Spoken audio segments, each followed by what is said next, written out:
Hey everyone, it's Derrick here with another video, and today we are talking about the Tamron 70-180 f2.8. So this is a pretty nice range. It's not 70 to 200, which is kind of a bummer, but you get this thing at a pretty nice price point, and it works with the quote-unquote Tamron Trinity. So this right here is the 17 to 28 f2.8, and there's also a 28 to 75 millimeter f2.8 as well, and this puppy here, the 70 to 180 f2.8. I've taken some photos, so I'll show those here, and it's pretty sharp, and I gotta say in low light it does a pretty decent job. I'm looking for a little bit extra closer to that prime lens, so the f2 would be perfect for this, and also I want a very wide range. So this one here is the 17 to 28 millimeter Tamron, and I want the 35 to 150, which gives me not a huge range telephoto wise, but I feel like if I have 17 to 150 with two lenses, that can get me so I just have to switch between two lenses if I need something super wide, and then if I need something more closer up for portraits or for something a little bit more macro. So yeah, this lens can't really be used as a macro because the focus distance is this, and it's not, you can't get too close to subjects, but also the focus on things that were pretty far away were working well for me. I have some pictures of my cat here, and the focus was always tic-tac sharp on her, and something that I really liked about it. Also the throw, so if I'm talking about the throw here, it's pretty quick, and it's not a huge range to go from 70 to 180, so that's something that's really nice. Also, up here, it is weather sealed, so it's got a rubber gasket around here, so that's nice. And yeah, it also comes with the lens hood, which is nice. It's plastic, and the entire lens is plastic, so it doesn't feel super high quality, but what's nice about it is that it's light for being a 70 to 180. But the lens hood is nice to have. That's included. You can store it up like this if you're not using it, but if you're using it, it makes it quite a bit wider, and if you're zooming all the way out, then like that, then it's pretty large. So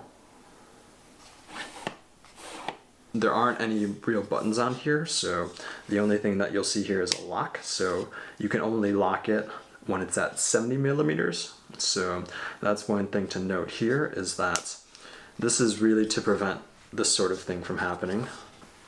Yeah, so I can almost do that, unzoom it just by throwing it down based on the weight. Yeah, overall with the VXD motors that it has, the autofocus is quite silent, and haven't really found any issues with it. I would definitely use this if there wasn't a 35 to 150 coming out.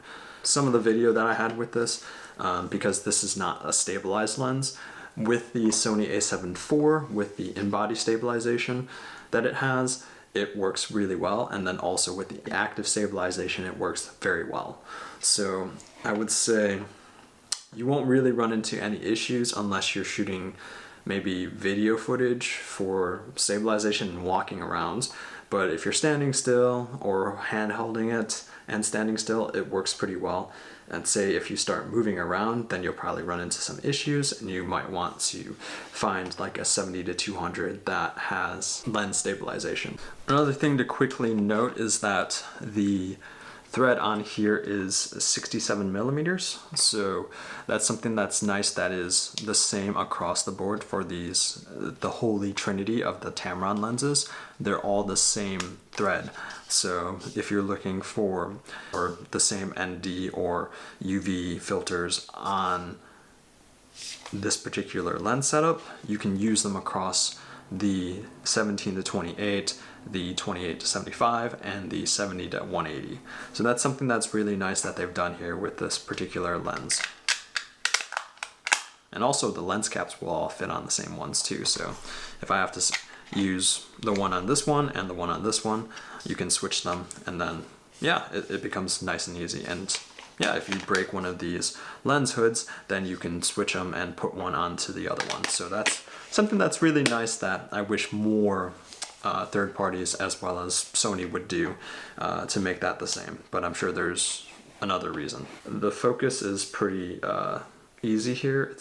There's not too much tension in this. So something to note here as well. And then I think something to also note is to zoom in, you're turning it counterclockwise, which is the opposite of what some of the other lens systems do, or some of the other lens brands do.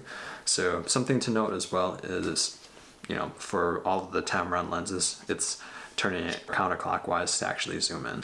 And if you have any questions, feel free to leave them in the comments. If you're looking at other lenses for this particular Sony E-mount setup, check out the 85mm review that I did.